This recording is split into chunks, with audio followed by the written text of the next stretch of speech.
Buksan mo na ang iyong mga mata. Di na kailangang layuan ang iyong tingin. Yung diwa'y gigisingin. Higit 7,100 dahilan para di lumisan. Sila nalimot at nakaliligtaan, kaya sabay-sabay nating tandaan. Pilipinas, ikaw at pula, walang katulad hanggat sa iba. Ating libutin at kilalanin ang lupang sinilangan natin. Pilipinas, kung mahal, iingatan kanyang dangal. Walang kaparehas, bayang walang kupas. There is nothing like Pinas. For our first episode, uunahin natin ang Zamboanga City, ang tinaguriang Asia's Latin City.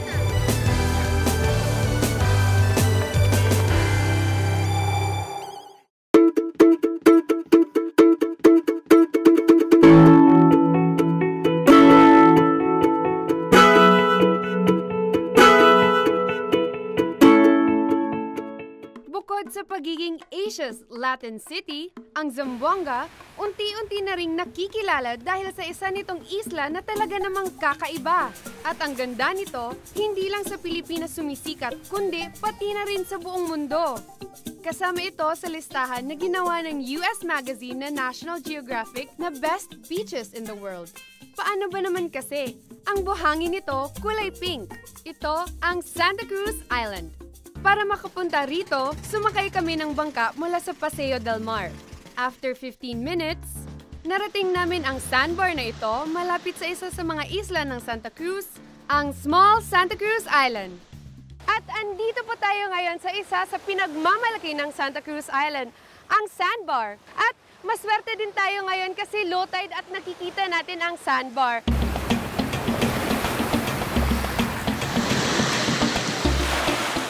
Sunod na bumungad sa amin ang isa pa sa dalawang isla ng Santa Cruz, ang Great Santa Cruz Island. Dito matatagpuan ang ipinagmamalaki ng Zamboanga na Pink Sand Beach. Ang pink na buhangin na ito ay nabuo dahil sa natural na pagkadurog ng mga red coral na Tubipora musica. Ito ang Pink Beach. Kung titignan mo, parang white lang yung sanya. Pero kung titignan mo ng mas malapit, it's a mix of white and the red corals, kaya pink siya tignan. Napakaswerte ko na makatapak sa pinong buhangin ng Great Santa Cruz Island. Dahil kakaunti pa lang ang nakakapunta rito at very unexplored. Sa linaw ng tubig, perfect ritong mag-swimming. Pero bukod sa ganda ng isla, mayaman din ito sa natatagong kultura. Dahil ang mga lokal dito, karamihan ay mga katutubo. Nakilala ko pa nga ang ilan sa kanila na nagtitinda ng kani-kanilang ipinagmamalaking produkto. Mayong buntag. At yun sa man na inyong gibaligya. Crabs kani. Mga shell. Kailan kayo napayagan na mag-fishing dito at ibenta yung mga nakuha nyo? Bago lang yun, Mga develop na itong goods. ano naman yung naramdaman nyo nung pinayagan na kayo? Maligaya, ma'am. Kasi makatulong na ako sa asawa ko. This is a different kind of crab. Kung makikita nyo, ayan o, blue na blue talaga yung kulay niya. At mamaya ipapaluto natin siya.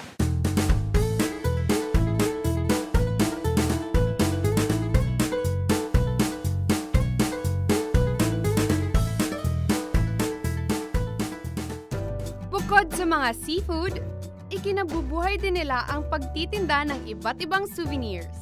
At dito malapit sa shore, makikita natin ang souvenir selling area kung saan iba't ibang klaseng produkto ang binibenta dito at parte pa rin ito sa kanilang alternative livelihood program. Kung noon, hindi raw sila pinaghihintulutang magtinda rito. Ngayon ay pinapayagan na sila para magkaroon ng ikabubuhay. Mayaman din sa kasaysayan ang Santa Cruz Island. Katunayan, tahanan pa nga raw ito ng isa sa mga iniingatan nilang heritage site, ang Old Bajau Cemetery na matatagpuan malapit lang sa Pangpang. Ito po yung ating ancient burial ground ng mga Bajau. And as we go inside, we make sure na we say in our hearts yung salitang salam. Kumbaga shortcut word for assalamu alaikum, meaning in a way we come in peace, na we come with respect.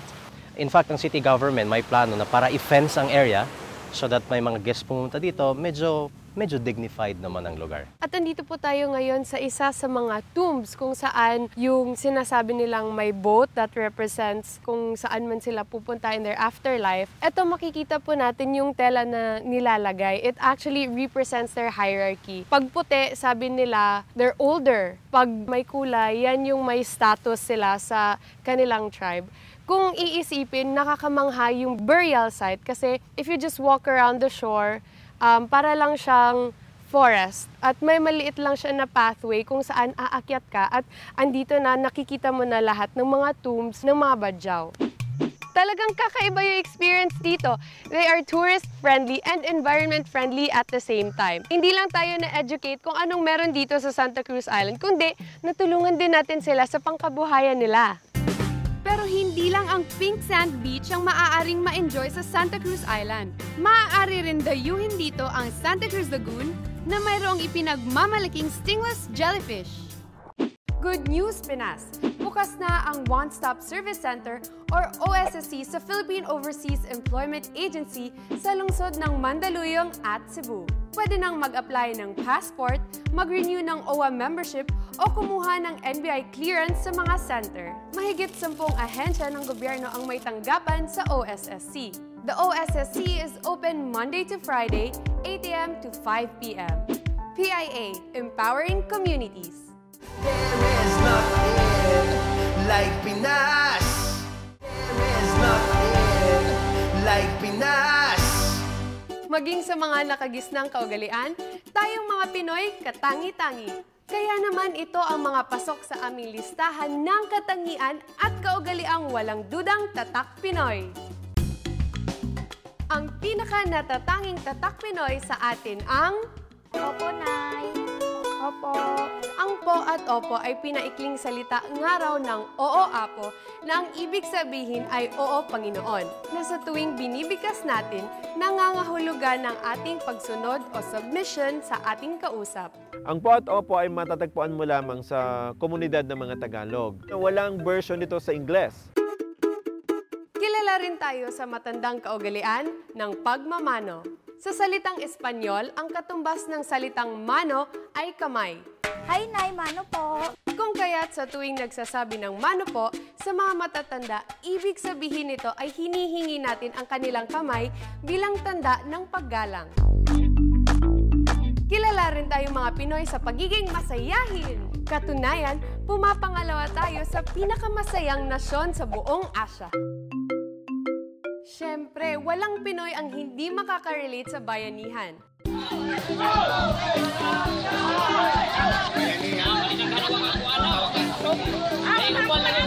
Nagmula pa nga ito sa tulong-tulong na pagbubuhat ng bahay na naglilipat ng lugar, na ang tanging kapalit, pagsasaluhang pagkain. Ang sarap!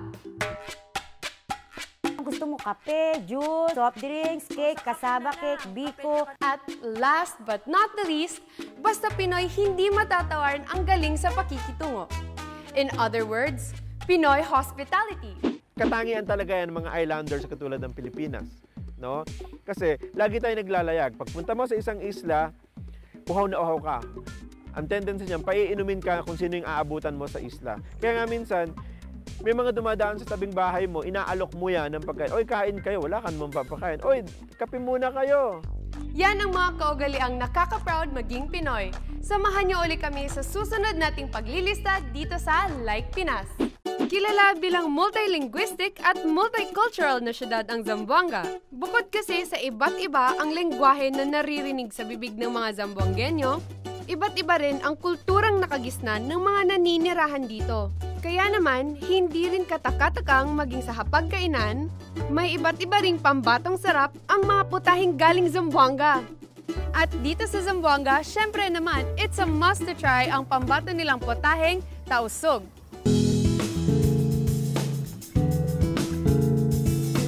Isa sa ipinagmamalaki nilang tatak Zamboanga, ang binabalik-balikang sarap ng mga putahing tausog.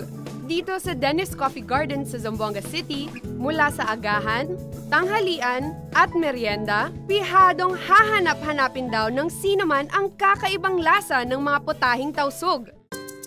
Magandang araw simulan ang inyong araw sa Zamboanga kung titikman ang kanilang ipinagmamalaking juwalan na maihahambing sa maruyang saging.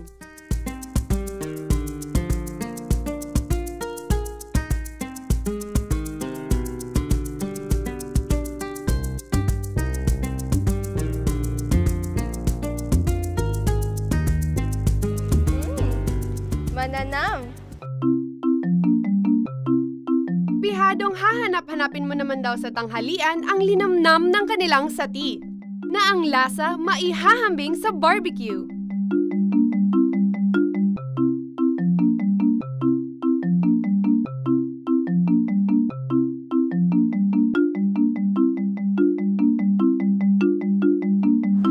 Sabroso.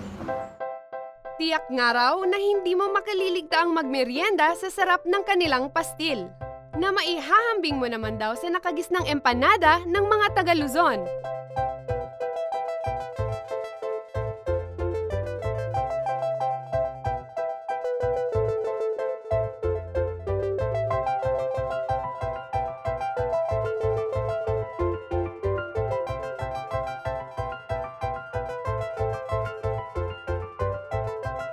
Lami aoy? At kung sakaling araw na gusto mong masaganang hapunan, Dennis Coffee Garden is the best place to be. Tausug cuisine is being originally from Malay influence. Patok siya because patok sa panlasang Pinoy. I think not only in Zamboanga, even if you bring Tausug cuisine to Manila or other places in the Philippines, I think tatanggapin siya because lahat naman ng mga Pinoy mahilig sa may sauce, sa maanghang, sweet and spicy, and mahilig sa may mga gata. O diba? Mula sa pakikinig ng iba't ibang lingwahe, pagtuklas ng iba't ibang kultura, hanggang sa pagtikim ng iba't ibang potaheng pinagmamalaki ng mga Zamboangenyo, walang dudang sulit na sulit ka sa biyaheng Zamboanga. Good news, Pinas! Maaari na kayong makakuha ng mga mahahalagang datos at impormasyon tungkol sa mga ahensya, namumuno at proyekto ng gobyerno. Dahil ito sa pinirmahang Freedom of Information o FOI ng ating Pangulo. Ngayon ay maaari nang mag-file ang kahit sinong Pilipino ng FOI request sa www.foi.gov.ph. PIA, Empowering Communities. Like Pinas. There is nothing like Pinas. This lady is not just a mayor, but a teacher and a mother to her dearest Zamboangeños.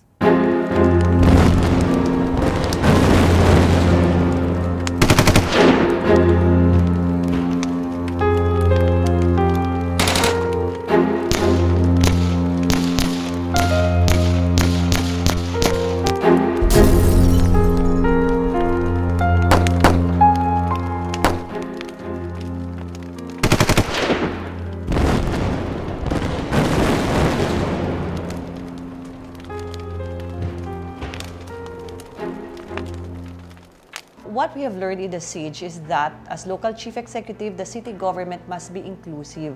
You have to include the Christians, Muslims, and Lumads, and with whatever language we might speak, what really is of the essence is that we're all Filipinos. Zamboanga is our home. We're all Filipinos and we need to protect each other. Sa isang syudad na binayayaan ng ganda, ngunit may kaakibat namang pagbabanta, paano ka nga ba mananatiling matatag na ina para sa Zamboanga? Ito ang kwento ni Mayor Maria Isabel Climaco Salazar. Bago pa man siya maluklok bilang alkalde ng Zamboanga, nauna mo na siyang maging isang guro. Anything that helped you as a teacher becoming the chief executive of the city? I realized that first, before becoming a teacher, I was once a student and a chairperson of a Christian Life community. In 2004, when I was left as the highest ranking official, a city councilor, taking over as vice mayor and acting mayor because our mayor, Ma'am Kaling, passed on, I was telling myself, how could I be able to lead all the department heads, because they were definitely way experienced than I. And I just told myself, it's just like running an organization in college, that everybody has expertise and all we needed to do was show them the direction. Ang pagiging guro nga rin daw ang isa sa dahilan kung bakit karamihan ng kanyang proyekto tungkol sa paggabay sa kinabukasan ng mga kabataan. Tulad na lamang ng kasalukuyan niyang isinusulong, ang State of the Children Address na isa sa pinaka-focus ang kalusugan ng mga kabataan. Pero, bukod sa pagiging isang guro, si Mayor Beng, isa ring ina na gustong pangalagaan ang kanyang nasasakupan. I lost my only child way back in 2012. And as a mother for Muslims, Christians, and Lumad Zamboangueños, I tell myself that I really want that we meet the target ideals of a child-friendly city. And I'm very blessed that with the hard work of the local Interagency Council for Children, we are part of the national audit of child-friendly competition. Para nga sa Chief Executive ng Zamboanga, biyayang maituturing na nakatagpo siya ng mga taong may katulad niyang layunin, ang patuloy na makabangon ang Zamboanga. What happened in the siege 3 years ago, it was very traumatic for a lot of people, communities, individuals, families. Now, with these new developments that are happening now in the city, are people more secure or happier now? It's not very easy to forget about what has happened previously. The wounds are very fresh. People still remember, but with the housing, with the opportunities of education and livelihood, and even a new mall, it will really change the paradigm of our people to look forward to something better. Gayunpaman, sa kabila ng kanilang pagsusumikap, batid ng alkalde na hindi magiging madali ang paghimok sa iba na mapayapa ng muli ang Zamboanga. Kaya naman, may iniiwan siyang katanungan para sa ilang mayroon pa ring agam-agam sa kung ano ang maaari nilang datnan sa kanilang bayan. A lot of people are afraid of coming to Zamboanga. Delikado ba dyan? And yet when you come over, you see a different light. My question is, you would want to go to Europe nowadays. But I will also ask this question, di ba delikado din dyan? So what we need to know and what I want the entire Philippines to know is that just like any other local government unit, there will always be a risk. We Filipinos are known for our resiliency, pati na rin ang mga Zamboangueño. Now here are the different stories of the people who surpassed the tragedy back in 2013. Sa pamamagitan ng technical vocational education, unti-unting bumabangon ang mga internally displaced persons o IDP. Tulad ng Zamboangueño na si Yamsen, na ngayon ay mayroon ng trabaho bilang isang karpintero. Isa si Yamsen sa libo-libong taong nawalan ng tahanan dahil sa naganap na siege noong 2013 sa Zamboanga. Kumuha siya ng carpentry sa TESDA at matapos ang kurso, ngayon nakakatulong na rin siya sa pamilya. Kuya, mahirap po ba yung training program ng carpentry? Medyo, ma'am. Tinuturuan po kami kung paano magbasa ng plano. Kasi pag hindi daw po marunong magbasa ng plano, hindi daw po makakabuo ng isang bahay. So pagkatapos ng training program mo, nakapagtrabaho ka na ba agad? Instructor namin, ma'am, is isa po siyang contractor din. Gusto ko lang magpasalamat sa government ng Zamboanga kasi siguro standby po pa rin ngayon. Ay, ganyan. Paano pag lalagpas dito, okay lang? At dahil bihasa na sa pagkakarpentero, ako naman ang tinuruan nila Yamsen. Bakit siya nagsastock kasi hindi straight? Ganyan. Ayan, nasubukan ko maging karpentero for a day. Ang hirap pala. Saludo ako kay ng kuya kasi yan ang hanap buhay nila and it's a clean and honest living. Nakilala ko naman si Ja Liala, isa rin sa beneficiaries ng skills training. Paano po ba naapektuhan yung buhay nyo nung siege noong 2013? Sobrang epektuhan yung namin, pangkabuhayan namin. Yung asawa ko walang trabaho, kung saan-saan na lang kami nagbabakoy. Pero sa tulong po ng DSWD at saka ito, si SWD, nakapagtrabaho po yung asawa namin. Paano po yung training, ma'am? May bayad po ba pag sasali ng training? Wala pong bayad. Imbes na kami ang magbibigay, sila po ang magbibigay sa amin, sa asawa namin. Ang mga IDP naman na sina Nafer at Loy, muling umaandar ang buhay dahil sa ipinagkaloob sa kanilang tricycad o top-down. So before kayo nabigyan ng top down, ano po ba yung trabaho nyo? Dati libo lang trabaho ko, mabigat sa pantalan. Ngayon okay lang, hindi tulad yung after ng seats kung hindi kami nabigyan ng gobyerno. Wala kami pagkain kasi wala kaming hanap buhay. Kuya, tour mo naman ako dito. Sige, ma'am. Woohoo! And the top down. Nakakatuwa na matapos ang napagdaan ng unos, ang mga Zamboangueño sama-samang bumabangon. Dito sa Mampang sa Zamboanga, buhay na buhay ang isa sa pinakakilalang industriya sa probinsya, ang paghahabi.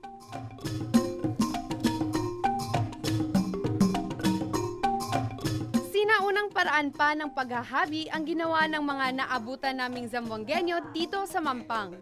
Weaving is a huge part of Zamboanga's culture. It transcends from generation to generation. But what is more interesting is that hindi lang to siya pastime activity. It has been one of the factors that contributes to this city's tourism. Isa nga sa maituturing na pinakamatandang maghahabi ang 70 years old na si Judah Arisan. Kung pagmamasdan, tila bang napakasimple lamang ng paghahabi. Pero sa totoo lang, hindi biro ang ginugugol na oras at tiyaga para lamang makalikha ng isang kamanghamanghang banig ng mga Zamboangueño.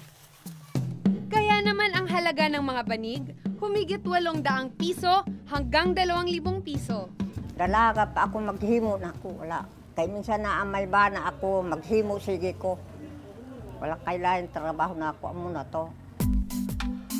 Bukod nga sa paggawa ng makukulay na banig, isa pa sa naituro sa mga Zamboangueño ang paggawa ng mga basong binalutan din ng habing banig at mga palamuting yari sa banig. With the help of our partners in trainings, and of course nagkakaroon din sila ng exhibit para madala at makita ng ibang lugar, hindi lang taga Zamboanga, ma-promote yung mga gawaing itong mga mat weavers. Hindi lang mat weavers, itong mga internally displaced persons. Yung culture naman is continuous naman. Generation to generation, nagkakaroon naman ng mga mat weavers. Like mga anak nila, so marunong na rin. Isa sa nagkaroon ng malaking pakinabang sa proyektong ito, ang 24 years old na ginang na si Ana Angilan. Nakakatulong daw ang mga bagong kaalamang natutunan niya mula sa mga seminar at proyektong inilulunsad sa mga maghahabi ng Zamboanga. Katulong po ito sa amin kasi kapag wala yung mga asawa namin, dito namin kinukuha yung paggastos namin.